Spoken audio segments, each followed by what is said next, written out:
Les dangers de la factorisation.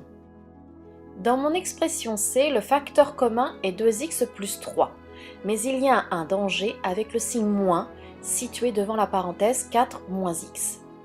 Je mets 2x plus 3 en facteur, j'ouvre des crochets et dans ces crochets, je réécris ce que multipliait mon facteur commun. Dans le premier terme, il multiplie 5. Puis, dans le deuxième terme, il multipliait 4 moins x. Mais il faut faire attention à bien réécrire le signe moins devant la parenthèse 4 moins x, afin ensuite d'enlever les parenthèses en changeant les signes, car j'applique la règle des signes. En effet, chaque terme se retrouve multiplié par le nombre moins 1. Enfin, je réduis ma parenthèse. Pour le D, je m'aperçois que mon facteur commun n'est pas si visible, mais entre 2 moins 4x et moins 2 plus 4x, je m'aperçois que c'est presque pareil. Seuls les signes changent. Je vais donc changer d'écriture. En mettant un signe moins devant une parenthèse, je vais pouvoir appliquer la règle des signes et retrouver mon facteur commun de moins 4x.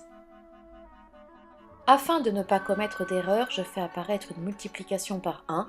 En effet, moins parenthèse 2 moins 4x, c'est la même chose que moins parenthèse 2 moins 4x fois 1. Puis, je mets mon facteur commun en facteur. J'ouvre des parenthèses et je réécris ce qui multipliait.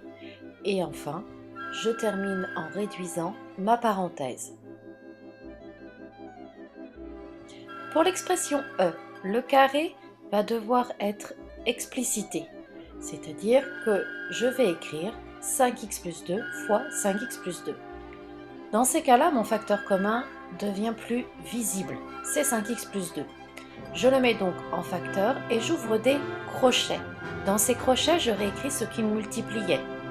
Il multipliait 5x plus 2 et 7 plus 4x, mais il y avait un signe moins entre les deux termes. Je dois le réécrire dans mes crochets. À la suite de cela, il va falloir que j'enlève mes parenthèses en pensant bien à changer tous les signes des termes situés dans ces parenthèses. Puis je termine en réduisant ma parenthèse.